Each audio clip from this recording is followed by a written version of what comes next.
伫市长每天甲侪民代贵宾做伙骑优摆出发，要来宣告藤厂铁路列岛的第二段，串联华内、新营甲乌树林这三个藤厂的自行车道正式启用。幕后以后，大家透过骑铁马旅游，佮加了一条新的路线。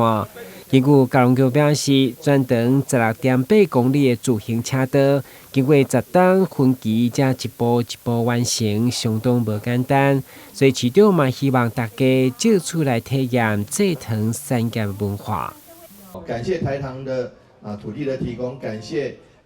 国土五署的这个经费的支援，尤其是大部分的经费来自国土署，可以让这个地方游程更优化。那因为经过这样的优化之后，再加上我们 U-Bike 以及民众自己他们的脚踏车的一个游程，还有许多观光客的这个游程，这样建构起来，就可以变成一个很强的这个轻旅行交通网。